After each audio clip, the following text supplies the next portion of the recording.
چل ڕێساکەی عیشق وەرگێڕانی حەمە سەعید حەسەن. شەمسی تەورێزی 1185 تاکو 1248 بە حەق ئیمپراتۆری ئاشقانی شێت بوو. بۆیە بە شێتیان دەزانی چونکە ئەو خەونانەی دەگێڕایەوە کە خوای تێدا دیتبوون. ئەو عاریفە هەر خەونی نەدەبینی خەونیشی لێک دەدایەوە. ئەو سۆفیە ڕاستەقینەیە مەلێک بوو بە کەس نەدەگیرە. لە ناشوێنەوە هاتبوو بەرەو نادیار بەڕێ کەوتبوو. لە هەڵومەرجێکی تەموو مژاویدا لە قۆنیا تورکیا تیرۆر کراوە و لە خوی ئێران بە خاک سپێردراوە.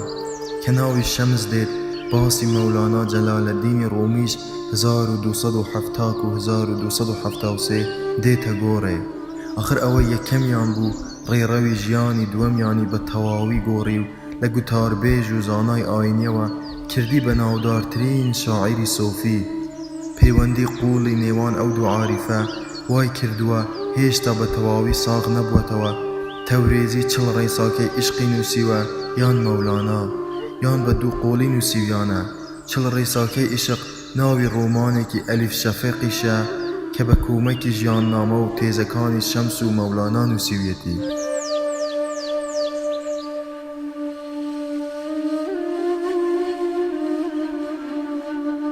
ڕێسای یەکەم. ئەو شێوەیەی خوای پێدەبینین ڕنگدانەوەی هەمان ئەو شێوەیەیە خۆمانی پێدەبینین.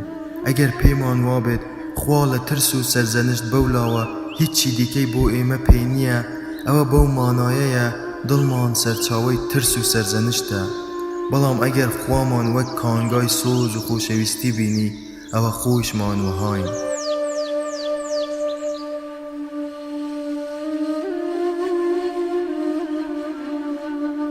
ڕێسای دووهەم. ڕێگەی بەرەو حەقیقەت لە دڵەوە دەست پێ دەکات نەک لە عەقڵەوە. بۆیە دڵت نەک ئاوەزت بکە بە ڕێنیشاندەری سەرەکیت. بە دڵت بەرەو ڕووی خودت ببەوە و بەسەریدا زاڵ بە. ئەوە خۆناسینە ڕێ خواناسینت پیشان دەدات.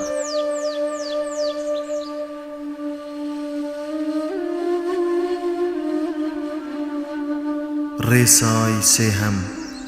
لەم گردونەدا کە لە هەر شتێک یان لە هەر کەسێک ڕادەمێنین وەک ئەوە وایە لە خودا وردبینەوە. ئاخر خۆ خودا تەنیا هەر لە پەرزگێدا خۆی قەتیس نەکردووە. بەڵام ئەگەر بمانەوێ بە دیاریکراوی بزانین عەرشی خودا لەکوێیە ئەوە ناچارین تاقە شوێنێکی بۆ بگەڕین کە دڵی ئاشقێکی ڕاستەقینەیە. کەسێک نییە دوای دیتنی ژیا بێت، کەسێک نییە دوای دیتنی مردە بێت. ئەوی پێی بە شوێنەکەی ببات ئیدی هەتا ناکۆتالەکنی دەبێت.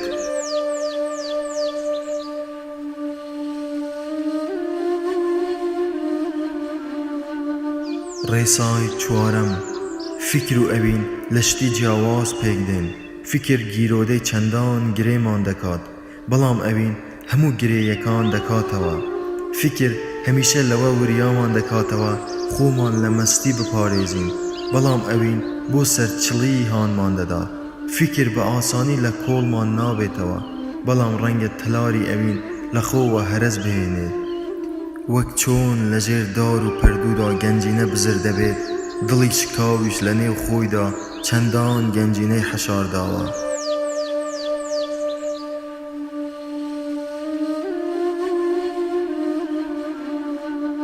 ڕێسای پێنجەم. گەلێک لە کێشەکانی دنیا زادەی هەڵەی زمانەوانی و بەدحاڵی بوونن. گوێ مەدە مانای دەرەکی وشەکان، ئەگەر نا کە پێدەنێتە نێو وڵاتی ئەوینەوە هەز دەکەیت ئەو زمانەی زانیوتە زمانی بەسەر چووە. ئەو شتەی ناتوانین بە وشە دەری ببڕین لە ڕێی بێدەنگیەوە لێ تێدەگەین.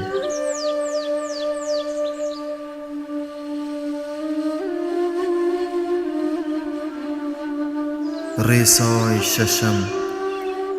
تەنیایی و چوونە نێو خەڵوەتەوە دوو شتی جیاوازن کە بە تەنیا دەبیت بە ئاسانی فریو دەخۆیت و وا هەز دەکەیت لەسەر ڕێیەکی ڕاستیت، بەڵام لە خەڵوەتدا تەنیایت. بێ ئەوەی هەز بە تەنیایی بکەیت لە کۆتاییدا هەروە باشترە لە دووی کەسێک بگەڕیت، کەسێک ئاوێنەی خۆت بکەیت. لە بیرت بێ ئەگەر باخی ناخت هەواری خوا بوو بە ئاسانی جێت لە دڵی ئەودا دەبێتەوە.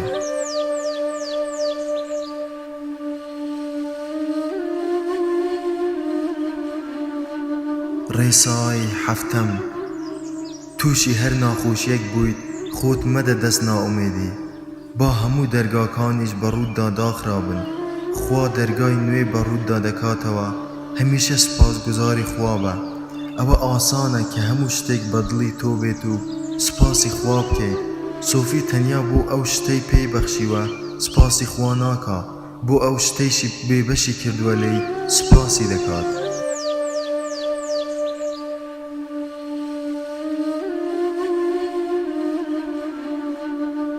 ڕێسایی هەشتەم، ئارامگرتن هەر ئەوە نییە بەرگەی تەنگ و چەڵەمەکان بگریت و هیچی دیکە. ئەوەیشە دووربین بیت و ڕووناکی کۆتایی تونێلەکە ببینیت. ئارامگرتن ئەوەیە سەیری دڕک بکەیت و گوڵ ببینیت، سەیری شەو بکەیت و بەرەبەیان ببینیت. پشوکورتی ئەوەیە هەر بەرپێی خۆت ببینیت و پێشبینی داهاتوو نەکەیت. شەیدایانی خوا هەرگیز سەرچاوەی ئارامیان چۆر بڕ نابێت، چونکە دەزانن ئەوە کاتی دەبێت تا مانگی یەکشەوە دەبێتە هەیوی 14. خوا بۆیە ناخۆشی داهێناوە تا بەختەوەری لە ڕێی دژەکەیەوە پیشان بدات. شتەکان لە ڕێی دژەکانیانەوە بە دیار دەکەون. خوا بۆیە بە دیار ناکەوێت چونکە دژ شک نابات.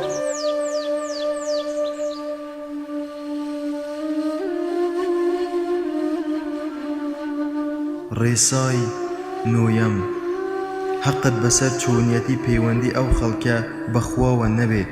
ئاخر هەر کەسە و بە شێوازی تایبەت بەخۆی پەیوەندی بەخوای خۆیەوە دەکات. خوا گوێ ناداتە ئەوەی چی دەڵێین، سەیری قوڵایی ناخمان دەکات. بە جێبەجێکردنی سروتە ئاینیەکان نابین بە بڕوادار. ئەوە گرنگە دڵمان پاکە یان نا.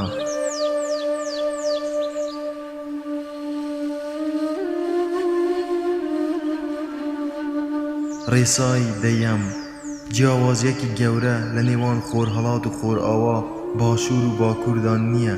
ڕوو لە هەر کوێیەک بکەیت سەفەرت هەر لە ناخی خۆتدایە. ئەگەر سەفەرت بە ناخی خۆتدا کرد ئەوسا دەتوانیت دنیای بەرین و ئەو دیوی دنیایش تێی بکەیت.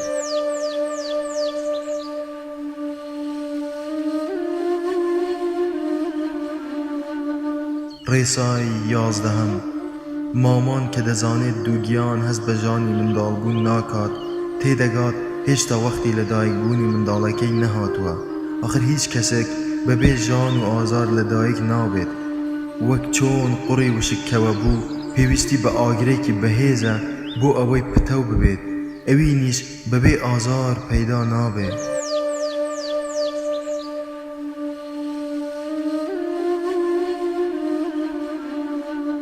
ڕێسای 12، بەهۆی گەڕانەوە بە دوای ئەویندا گۆڕانمان بەسەردا دێت. ئەوی وێڵی دوای خۆشەویستی بێت میوەیە کە بەدەم سەفەرەکەیەوە. هێدی پێدەگات کە سەفەری گەڕان لە دووی خۆشەویستی دەست پێدەکات لە ناوەوە و لە دەرەوە گۆڕانمان بەسەردا دێت.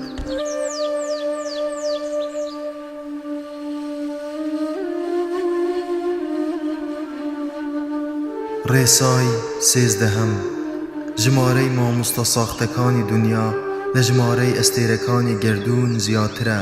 وەک چۆن مامۆستای خۆویست هەن لە پێناوی دەسەڵاتدا کار دەکەن، مامۆستای ڕاستەقینەش هەن، مامۆستای ڕۆحی ڕاستەقینە. مەبەستی نییە سەرنجت ڕابکێشێت تا پێی سەرسام بیت و لە قسەی دەرنەچیت، بەڵکو کۆمەکت دەکات تا قەدری خۆت بزانیت و ڕێز لە خۆت بگریت. مامۆستای ڕاستەقینە وەک شوشە ڕوونە، تیشکی خوای پێداڕەت دەبێت.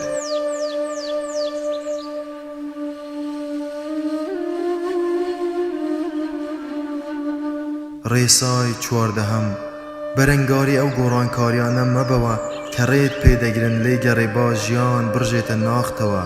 نیگەران مەبە ئەگەر ژیانت سەروبن بوو، کێ دەڵێ ئەوەی خۆت پێوە گرتووە باشترێکە لەوەی بەڕێوەیە؟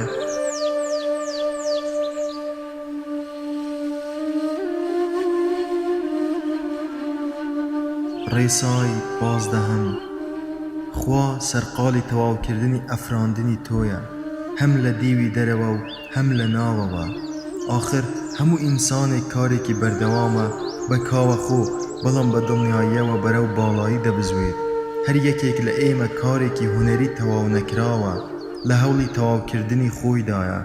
خوا یەکە یەکە نەک بە کۆمەڵ مامەڵەمان لەگەڵدا دەکات. بۆیە مرۆڤایەتی تابلۆیەکی جوانە، چونکە هونەرمەندێکی لێهاتوو کێشاویەتی و بۆ تەواوکردنی هەمان بایەخی بە هەموو جێفڵچەیەکی تابلۆیەکە داوە.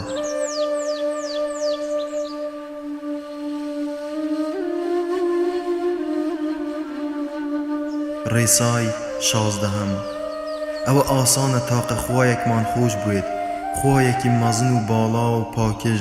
ئەوە سەختە هەموو ئینسانەکانمان بە هەموو کەم و کوڕی و خەوشەکانیانەوە خۆش بوێت. ئەوەت لەبیر نەچێت ئینسان شتێکی یان کەسێکی خۆش نەوێ لێی تێناگات. ئاخر بەبێ خۆشەویستی هیچ حکمەتێک لە ئارادا نییە. ئەگەر فێری ئەوە نەبین هەموو خوڵقێنراوەکانی خوامان خۆش بوێ، نە هیچ لەبارەی خۆشەویستیەوە دەزانین، نە خوا دەناسین.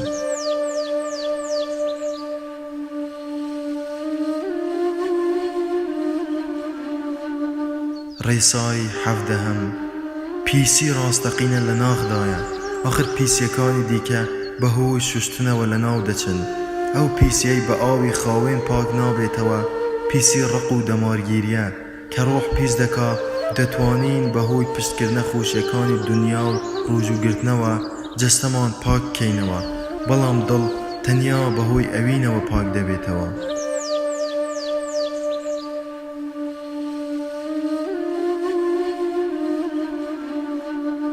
ڕێسای 18 گردون لە ناخی هەموو ئینسانێکدایە، بەوا نەشەوە کە لە دەور و بەرت دەیان بینیت و ڕەنگە خۆشت نەوێن، تەنانەت ئەو کەسانەیشی کە ڕقمان لەیانە و سووک سەرنجیان دەدەین.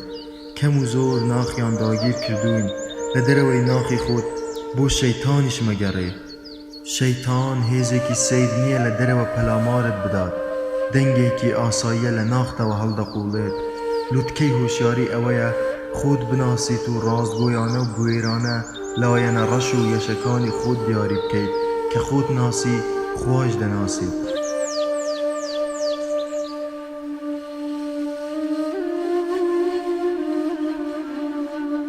ڕێسای 19 ئەگەر بخوازین ئەو خەڵکە شێوازی هەڵسوکەوتیان لەگەڵماندا بگۆڕن، پێویستە پێشەکی شێوازی هەڵسوکەوتی خۆمان لەگەڵ خۆماندا بگۆڕین.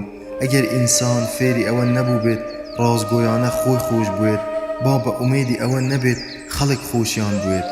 ئینسان ئەگەر خۆی خۆش بوێت سوپاسی هەموو ئەوانە دەکات کە دڕکیان تێگرتووە. ئاخر ئەوە نیشانەیە بۆ ئەوەی کە ئیدی گوڵباران بەڕێوەیە.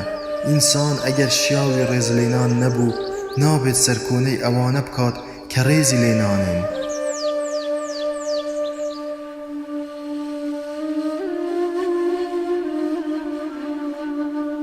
ڕێسای 20 گوێ بەوە مەدە ڕێگەکە بەرەو کوێت دەبات.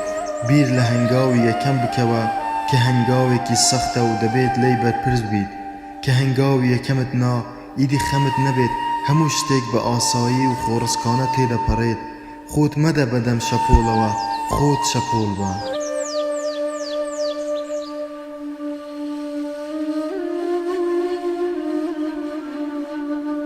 ڕێسای 21 هەمومانی لە شێوەی خۆی خوڵقاندووە، کەچی کەسمان لەوی دیکەمان ناچین. نەدوو کەس پەیدا دەبن بە تەواوی لە یەکدی بچن، نەدوو دڵ پەیدا دەبن بە هەمان ڕیتم لێ بدەن. خوا گەرویستبای وەک یەکی دەخوڵقاندین. بۆیە ئەگەر ڕێز لە جیاوازیەکان نەگرین و بۆچوونی خۆمان بەسەر کەسانی دیکەدا بسەپێنین، کەواتە ڕێز لە یاسای خوایی ناگرین.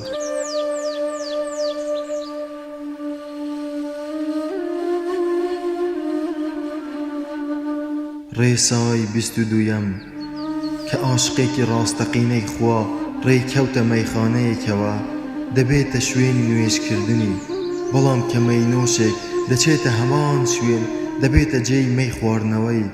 لە هەر شتێکدا کە دەیکەین دڵمان گرنگە، نەک ڕواڵەتمان. بۆیە سۆفیەکان لەبەر ڕۆژنایی ڕواڵەتدا حکم لەسەر ئەم و ئەو نادەن. سۆفی کە لە کەسێک وردەبێتەوە هەردوو چاوی دادەخات و چاوی سەیەمی دەکاتەوە. ئەو چاوەی دنیای ناوەوەی پێدەبینێت.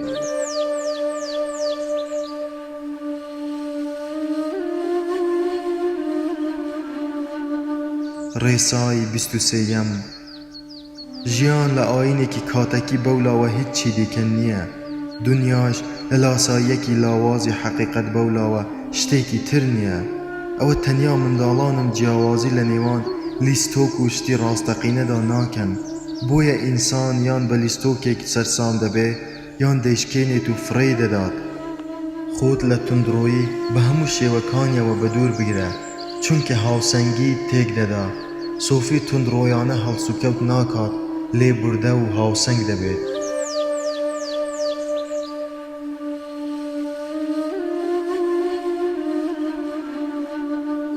ڕێسای 24 لە نێوان خوڵقێنراوەکانی خوادا ئینسان پایەیەکی بڵندی هەیە. ئەوە نییە دەفەرموێ لە ڕۆحی خۆم فوم پێدا کرد. بۆیە ئەوە لە هەمووان چاوەڕێ دەکرێت کە خەلیفەی خوا بن لەسەر زەوین. لە خۆت بپرسە چەند جار وەک خەلیفەی خوا هەڵسوکەوتت کردووە؟ لەبیرت نەچێ ئەوە ئەرکی سەر شانمانە ڕۆحی خودایی لە ناخماندا بدۆزینەوە و وا ڕەوتار بکەین وەک ئەو ڕۆحە لێمان دەخوازێ.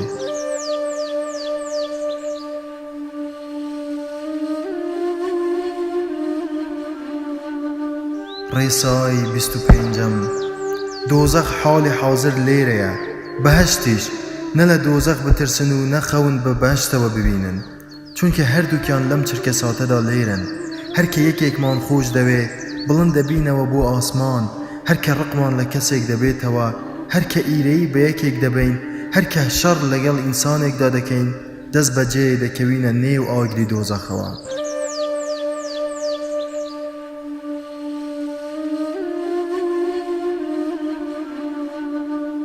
ڕێسای 26 هەمیشە دلۆڤان بە تاقە وشەیەکیش لە پاشملە خراپ باسی کەس مەکە، چونکە پەیوەکان کە زارمان بەجێ دەهێڵن بزر نابن. لە ڤاڵایی بێکۆتاییدا دەمێننەوە و لە کاتی گونجاودا بۆ لامان دەگەڕێنەوە. ئەگەر ئینسانێک دڵی بریندار ببێ هەموومان ئازارمان پێدەگات. ئەگەر ئینسانێک دڵی خۆش بێت لێوی هەموومان بە زەردەخەنە دەگەشێتەوە.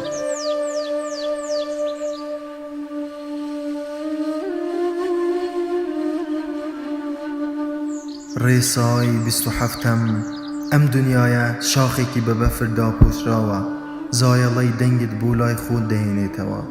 هەرچی بڵێیت لە چاک و لە خراپ بەمیان بەو شێوەیە دێتەوە بۆ لات.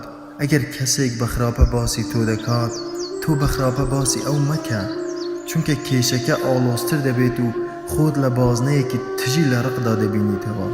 لە بازنەی ڕقدا گیر مەخۆ، چل ڕۆژ و چل شەو بیر لەلایەنە باشەکانی ئەو کەسە بکەوە کە خراپ باست دەکا. ئەوسا هەموو شتەکان گۆڕانیان بەسەردا دێت بە ناخی خۆشتەوە.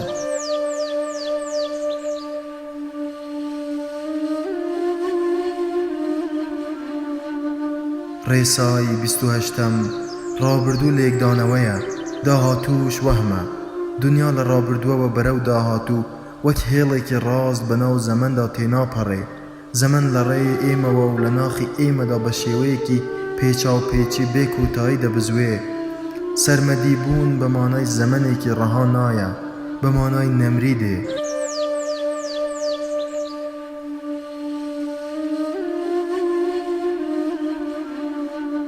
ڕێسای 29 قەدەر ئەوە نییە کە ژیانی تۆ ملکەچی بڕیارێکی پێشوەختە.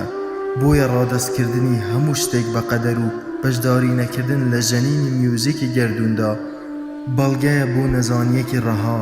میوزیکی گەردوون هەموو جێیەک دەگرێتەوە و لە چل ئاستی جیاواز پێک هاتووە. قەدەری تۆ ئەو ئاستەیە کە ئاوازەکەی خۆتی تێدا دەژەنید. ڕەنگە ئامێرەکەت نەگۆڕید، بەڵام بگوێزیتەوە بۆ پلەیەک کە دەتوانیت باشتر تێیدا بژەنیت.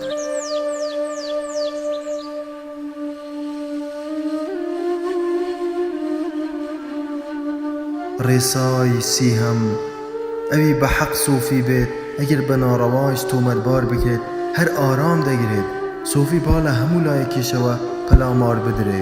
وشەیەکی زبر ئاراستەی ڕەخنەگرانی ناکا. سۆفی سەرکۆنەی کەس ناکا. آخر نەیار و ڕکەبەر و تەنانەت ئەوانی دیکە چۆن دەتوانن هەبن لە کاتێکدا کە هەر لە سەرەتاوە خودێک لە ئارادا نەبێت، کە لە یەکێک زیاتر کەسی دیکە نەبێ ئیدی چۆن کەس دەتوانێت سەرجەنشتی سۆفی بکات؟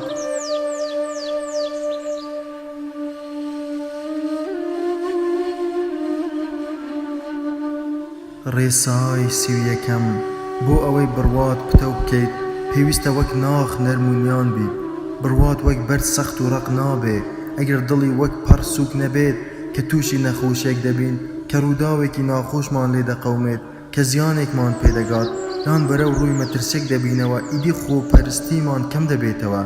بەڵام هۆشمەندی و سۆز و بەخشندەییمان هەڵدەکشێن. هەندێکمان بەهۆی ئەزموونی تاڵەوە دڵمان ناسکتر و هەسوکەوتمان نەرمونیانتر دەبێ. بەڵام هەندێکی دیکەمان لە دوای ناخۆشی دڵمان ڕقتر دەبێ. تاقە ڕێگا بۆ نزیک بوونەوە لە حەقیقەت بریتێ لەوەی دڵت ئەوەندە بەرین بێ جێی هەموو مرۆڤایەتی تێدا ببێتەوە و هێشتا شوێنی تریشی مابێ بۆ خۆشەویستی زیاتر.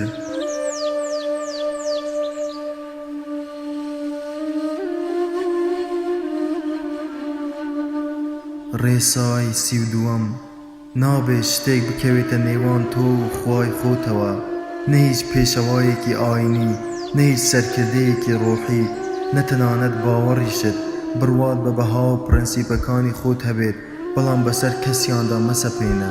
ئەگەر دڵی کەسانی دیکەت شکاند، ئیدی خاوەنی هەر باوەڕێک بیت، باوەڕێکی باش نییە. هیچ جۆرە بتێک مەپەرستە، ئەگەر نا بەرچاوت لێڵ دەبێ. با تەنیا هەر خوارێ نیشان دەرت بێت. خۆت فێری حەقیقەت بکە، بەڵام لە حەقیقەت بت مەخڵقێنە.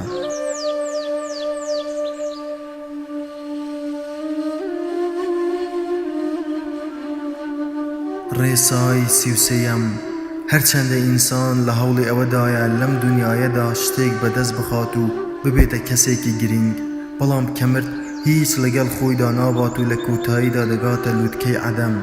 دنیا هێندە قورس مەگرە، وەک ژمارە 0 بە بەتاڵی بزانە.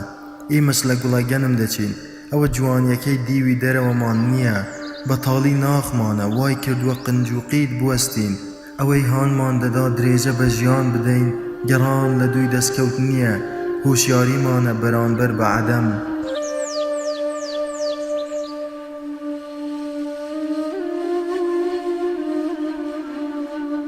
ڕێسای 34 خۆ بەدەستەوەدان بە مانای ئەوە نییە لاوازین، سارد و سڕین، یان بڕوامان بە قەزا و قەدەر هەیە، بەڵکو پێچەوانەکەی دروستە.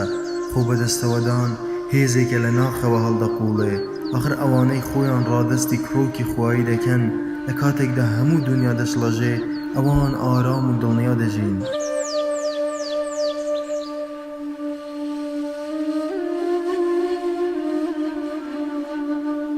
ڕێسای 35 لەم دنیایەدا ئەوە شتە لە یەکچوەکان نین، بەڵکو شتە دژبەیەکەکانن وا دەکەن هەنگاوێک بچینە پێشەوە. لە ناخی هەر یەکێکماندا هەموو ناکۆکیەکانی ئەم گەردوونە هەیە. بۆیە پێویستە بڕوادار خۆی لە بێباوەڕەکەی ناخی نەبان نەکا. کافریش بڕوادارە بێدەنگەکەی ناخی بناسێت، تا ئەو ڕۆژەی ئینسان دەگاتە قۆناغی مرۆڤی نمونەیی، چونکە بڕوا بەرە دەچەسبێت. پێویستمان بە دژە بڕواش کە کوفرە دەبێ.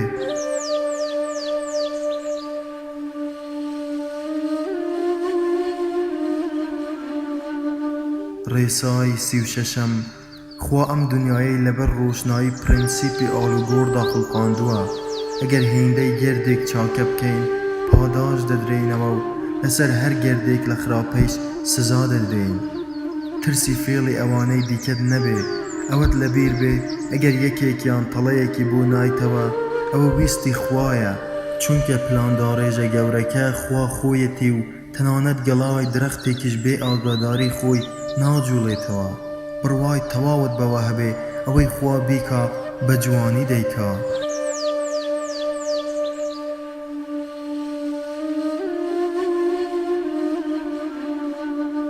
ڕێسای 37 کات ئەوەندە جێی بایەخی خوایە، وای کردووە هەموو شتێک تەواو لە وەختی خۆیدا ڕووبدا، نەخولەکێک زووتر، نەخولەکێک درەنگتر. سەعات بەبێ هەڵاوێردن بۆ هەمووان وەک یەک دەبزوێت.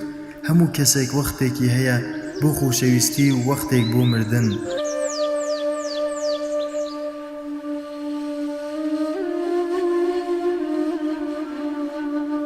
ڕێسای 38ەم هەرگیز بۆ ئەوە درەنگ نییە لە خۆت بپرسیت ئایا من ئامادەم گۆڕان لە ژیانمدا بکەم؟ ئایا من ئامادەم لە ناخەوە خۆم بگۆڕم؟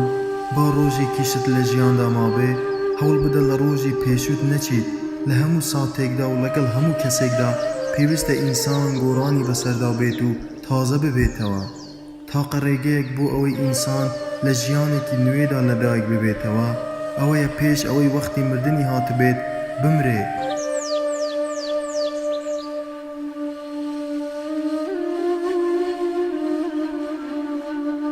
ڕێسای 39ەم هەرچەندە گۆڕان بەسەر بەشەکانی دادێ بەڵام گشتەکە وەک خۆی دەمێنێتەوە ئاخر لەگەڵ مردنی هەر دزێکدا دزێکی نوێ لەدایک دەبێت لەگەڵ کۆچی دوایی هەموو کەسێکی پاکدا کەسێکی دیکەی پاک دێتە دنیاوە و لە بەرامبەر هەر سۆفیەکیشدا کە دەمرێ سۆفیەکی دیکە لە جێیەکی دنیا لەدایک دەبێت.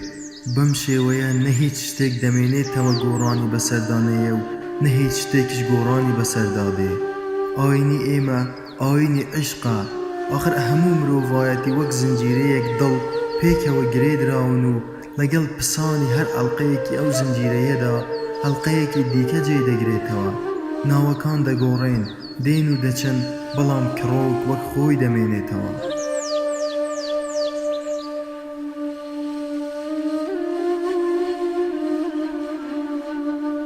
ڕێسای 40 و کۆتایی ژیان بەبێ ئیشق هیچ بەهایەکی نییە.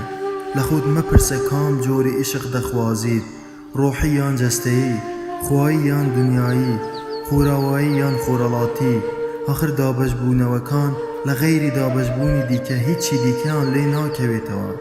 ئیشق نەچەند ناوێکی هەیە نە هەندێک نیشانە و نە کۆمەڵێک پێناسە. ئیشق پاکەژ و ساکارە. ئیشق ئاوی ژیانە و ئەوینداریش ڕۆحێکە لە ئاگر گردوون جۆرێکی دیکە خۆی دەنوێنێ کە ئاگر شەیدای ئاو دەبێ. 3/6/2016 هەولێر